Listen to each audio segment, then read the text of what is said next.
Today on Recliner Reviews, God, you're a mess. I am. We're talking about... I mean, when you eat popcorn sometimes, like, you reach your hand in, and then, like, you got all this popcorn in your hand.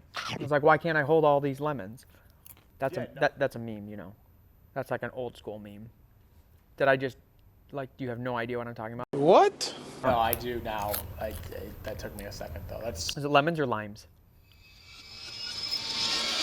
lemons, right? It was a lemon party for sure. I know that when going to the movie theaters, I learned this trick from my nieces. You get one of the like drink holders, and then you get a giant tub of popcorn, and then you just divvy out the giant tub of popcorn into the little drink holders, Oh, that's really smart. and then boom, everybody's got their own little container. That's really smart. Do you get artificial butter at the movie theater? I tend not to. I think it's disgusting. I know some people like will get it and they use the hack where they take the big tub of popcorn, they take a straw, they attach the straw to the butter drippings, and it goes into the popcorn so that this way you get an equal spread of artificial butter just everywhere. Artificial butter grosses me the hell out. I guess it's like, margarine is like a fake butter too. I can't believe you. It's all about butter, and Paula Deen, rest her soul. She loved her butter. I don't think she liked any. No, but she's a racist, so she's not. She's canceled. Yeah. Paula Deen's not in this movie though, which is... What's the matter? Harry came over last I went over night to Sally's last night. because I was upset that Joe was getting married. One thing led to another. And before I knew it, we were kissing, To make and a long then story short, we did it. They dated. So, this is like considered the like gold standard rom-com. I feel like it's like the number one. It's like The Godfather is to crime movies or Goodfellas or whatever. It's cream of the crop Yeah. rom-com, and it's very, very good. And I think every rom-com for 20, 30 years after kind of takes an element from this movie and tries to... everything becomes like a parody of itself almost. But I'd like the pie heated, and I don't want the ice cream on top. I want it on the side, and I'd like strawberry instead of vanilla if you have it. If not, then no ice cream, just whipped cream, but only if it's real. If it's out of a can, then nothing. If they can't heat it up, then leave half the poppy seeds in and sprinkle the other half of the poppy seeds onto a half of a blueberry muffin, and then cut both halves in half and throw them both away. In any genre of movie, you're stealing from... Not stealing, but you're influenced by something else. Same thing with stand-up comedy. Like, you take from the things that influence you. I think pretty much every Martin Scorsese movie is kind of just derivative of Goodfellas. Like, he's made the same movie like 5 times. I mean, if it works. Kind of, but if your first introduction to Scorsese was The Irishman, you'd be like, what? Like, or sorry, if that was your first introduction and then you saw Goodfellas after, you'd be like, that wasn't as good. Goodfellas is way better than Irish. Or you'd be like, that's the same fucking movie. Yeah. But this is like, it is a good actual movie. People think of rom-coms, they think of dumb Drew Barrymore, or like How to Lose a Guy in 10 Days. It's these cheap early 2000s movies with A-list actors that are designed to get a certain demographic to the movie theater. But this is legitimately a good movie, and I think the number one reason why this is a great movie is the characters are extremely likable because they are unlikable. I'll roll down the window. It's not a stupid attractive woman and a stupid attractive man who can't figure their life out in their late 20s and their early 30s, and they come together and find love in the weirdest place and blah, blah, blah, like all this bullshit Hallmark stuff, which I do love in its own right. But this is like two people that are realistically unlikable. Like, it's somebody you know, like neurotic people. Yeah. And because of that, they are likable. Yeah, I mean, yes. The thing about this movie is that it is the gold standard of rom-coms, but like, it's also just Rob Reiner masturbating. Like, this is a giant Rob Reiner masturbatory fantasy. And what makes it worse is, of course, like, for me, he's a New York guy, and like, this is just like his huge, like... And I hate that kind of shit. You know I hate that shit too. The homage to New York. Yeah, I mean, and that's like, so much of it is. Some of it Some of it's in Chicago too, right? Well, so I do want to note though, like there is the element of Chicago to this movie, and even though Meg Ryan is the character, there were several others that were being considered for that role that actually had ties to Chicago. So, for example, she could have been played by Susan Day, who is Lori Partridge from Pekin, Illinois. Chicago moment. Could have been played by Molly Ringwald, Molly moment. who's, Pekin's a little. well, it just kind of count it. You know, I mean, it all counts. And we've talked about on one episode we talked about the Pekin High School mascot. I don't remember how it came up. Did we? I'm pretty positive we did. Okay. But if you haven't, look it up. Molly Ringwald from Shermer, Illinois. Who's in other Chicago movies? Yep, from Shermer, Illinois. See, all these movies take place in this small town called Sherman, Illinois. Elizabeth Perkins, who studied at the Goodman. The Perkins predicament. So there's a Chicago tie.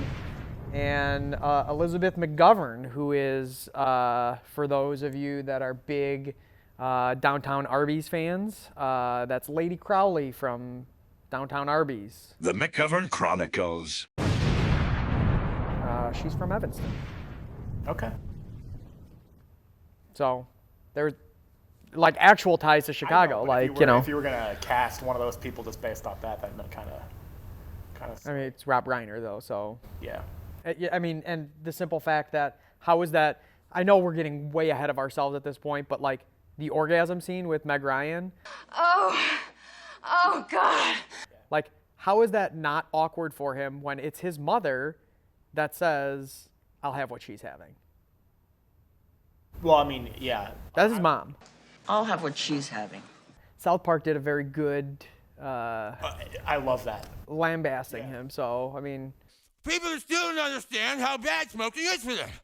The South Park, like, eviscerating Rob Reiner is hilarious. yeah. Also, that was my introduction to Rob Reiner.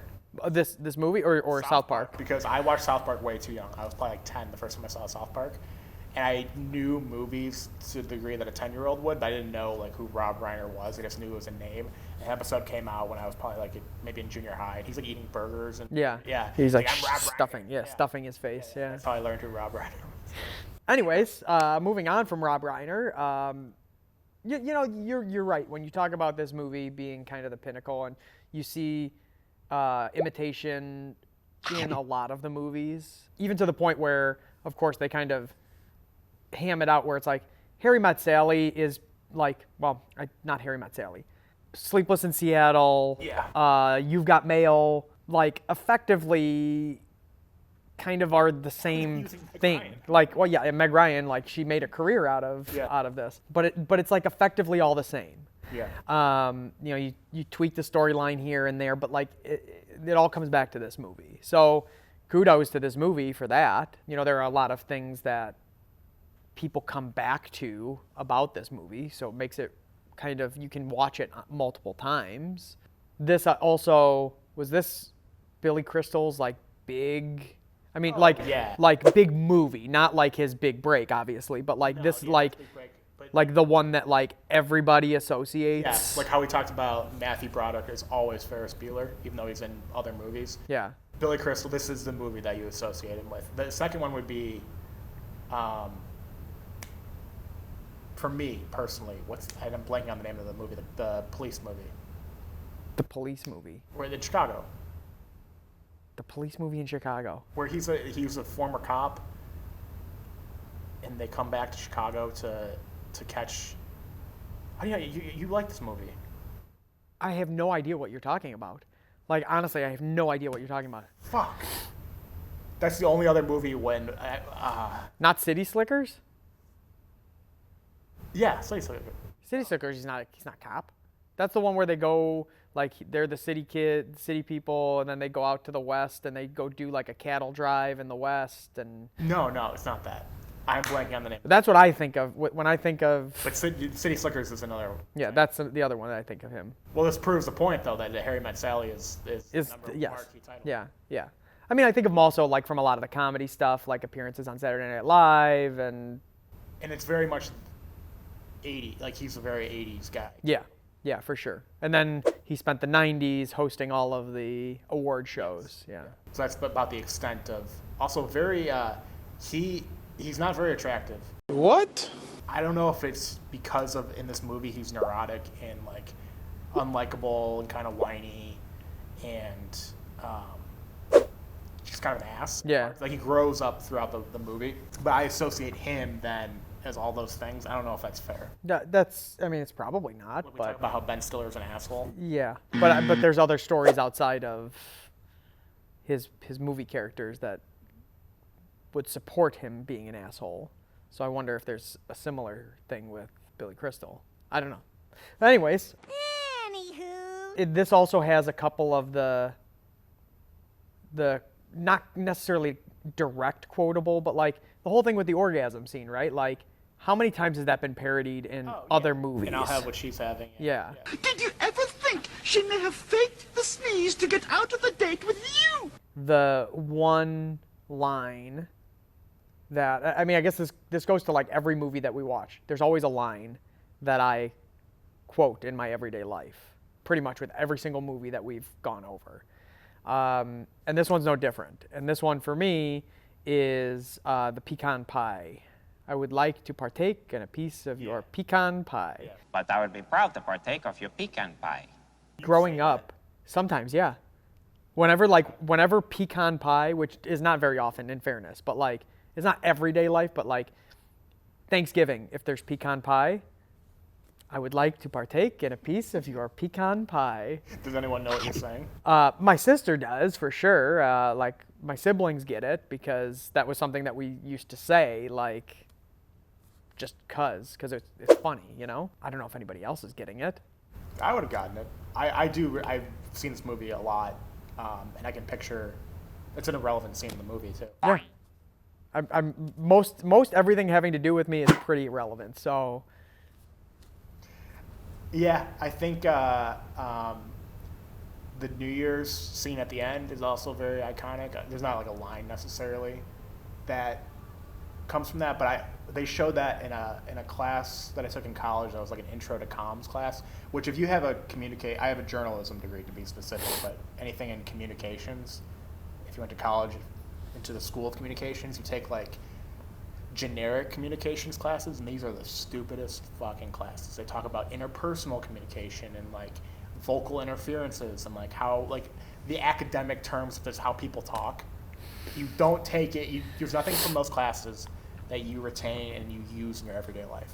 I learned about different types of conversation and different types of hearing and all this shit. Oh. And there's no way that I'll ever use it. I'm not mad about it, but I'm mad that there are people that teach those classes. That's weird to me.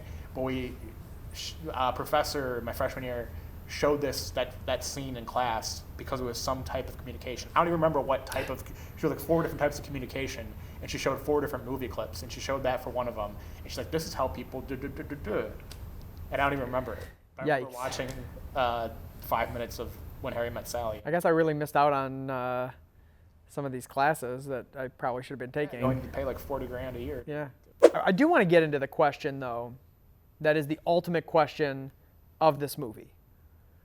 Can men and women be friends? Men and women can't be friends because the sex part always gets in the way. That's not true. I have a number of men friends, and there is no sex involved. No, you don't. Yes, I do. No, you don't. Yes, I do. You only think you do. Yes and no, right? Like, for me, it's yes and no. Unfortunately, just with kind of men being what they are and who they are who they thought they were, like, there's always some sort of tension there. Yes, men and women can be friends, but, like, it's not as likely of a pairing. I actually do agree with I think Billy Crystal's character says it at one point. Men and women can be friends if they're both in relationships. I feel like there's no tension then. Oh, for sure. For sure. So I think that's 100%. That's easy. Yeah. And then, because they do hit on some truths with that. He goes through, like, if one is and one isn't, then I think there's more tension than if they're both not, then they can't be friends. And I think there is some truth to that, but I like to believe that ultimately they can be friends, but if you're both single and hanging out just one-on-one, then no. I'm gonna go with that. Yeah, that's pretty much what I was trying to get at, not so eloquently, but yes. But you, as a married person, can have a married woman friend. Yeah. It's normal. Yeah. Yes, I think that is. I mean, well, it all depends on your relationship, because sometimes that can be viewed as toxic for some folks, because like you've got a married friend, and then all of a sudden, I also having less. High school, college, and in my early 20s had a lot of female friends, and I still have some close female friends, but I feel like the older I get and the more adult I become, and eventually married, like it just becomes less and less female friends. Yeah, that's right. And then eventually it's just you and your wife, and then you and your kids, and then you slowly end up on a path to retirement home, and then you die. Hello, darkness, my old friend. Yeah, I mean, this is not a terribly in-depth thing, but like, it's interesting to know, like, I'm sure that some of our viewers are going to have a very different perspective of, can men and women be friends? And it's based on their own personal relationships. Yeah. So that would be interesting to note. Write in, tell us. There's going to be a lot of different answers on that, and I think it's going to be a spectrum of things. And something I like about this movie, because I'm thinking about TikTok comments now for that, is there's this TikTok trend going around where it's some high-maintenance young woman who doesn't have her life together doing a selfie in the mirror and saying, like, men will just marry the woman who is in front of them at the time, not the one that he was in love with. Basically saying, like, the one that got away sort of thing. And it's just to make young girls feel better about their ex, basically. It's kind of actually misogynistic toward women. That's impossible! It's kind of offensive toward women that are getting married. Yeah. So it's creating this whole controversy on TikTok, because like there's these young girls who are like, yeah, like fuck him, like he's thinking about me instead. And then there are other women who are more responsible that are like, you're just bitter and angry, and like how do you know that it's shitty toward the person's wife? Anyway, the point I'm trying to make is this movie does a really cool thing in that it just shows the passage of time. Yeah. It's a normal thing that people need to normalize, is the passage of time. Because they hated each other, then they're kind of okay with each other, then they're friends, then they sleep with each other, then eventually they're together. And it shows like the normal, like not normal, but a progression of a relationship, as opposed to these rom-coms where they're like together and then like the guy needs to fight for the one, like fight for her at the end, and it's all just ridiculousness. This is kind of elements of like a fairy tale sort of thing, but it's like a long progression of just the mundaneness of life, and then ending up in a happy place, but there's a lot of shit going. I just feel like it does a good job of showing like progression of two people. Yeah. And like I said, that they're not likable. Like at different points, they don't like each other. Yeah. And they have a normal friendship and all this stuff. I think an entire generation, we talked about this before, their concept of romance was ruined by Jim and Pam, who are evil. They are terrible people. Because now every time I rewatch The Office, and I do it every week pretty much, I just notice more and more things about how they're both toxic. They treat Karen and Roy like shit. I feel so bad for Karen. Yeah. Watch that show. But this was like the relationship that was held up on a pedestal. Like everyone wants to be like Jim and Pam. Every dating profile is like looking for the Jim to my Pam, looking for the Pam to my Jim. It's like, no, they fucking suck. Yeah, they're terrible. It's not realistic at all. And if it was a real life situation, you would think those two people are assholes. Mm-hmm. Well, I guess assholes, they belong together. They deserve each other. Yeah, but in that, the Office is a way of like showing that progression as a couple is like, this is what you should aspire to. This is like true love. And they're not. They fucking suck. Mm-hmm. These are two people that no one else wanted to be with. They didn't even want to be with each other. And it just like shows, he gets divorced. Like it shows the shitty mundaneness, the awful regularness of life. Yeah. Which again, you end up in a retirement home. Your kids took all your money and your soul, and then you die. On that happy note, IMDb. Or did you have something else that you want to? One other thing, but this is like going back to the Billy Crystal note where I couldn't think of the movie. There's some rom-com that I watched recently, like a new one. Hallmark. It might be because I can't remember the name, and it's killing me that I can't remember the name of it because I wanted to talk about it when we talked about this. They use the device of the old couples that this movie has throughout, and this other movie uses the exact same thing. And I'm blanking out. So a third of the information that I gave in this episode is Rob Reiner masturbating or me not thinking of names of movies. I really didn't bring Quality. We brought our A game on this one. the IMDb score. I'm gonna go like 7.3. Yeah. It might be low actually. I'm gonna stick with it. It's the first thing that came to my mind, but I think it's actually higher. I think it. Fuck. I don't know why I did that. I know it's not Price is Right because you can't go above it, but I'm gonna go 7.2. Really, I think it might actually be like 7.8 or something. I don't know why I said 7.3. 7.7. 7.7. 7.7. See, it's a good movie. It's the gold standard. Yeah, I mean that's what people, when it comes to rom-com movies, it's this. All-time masturbation movie. All-time Brown Reiner masturbation movies. It was at this moment that he knew. He fucked up.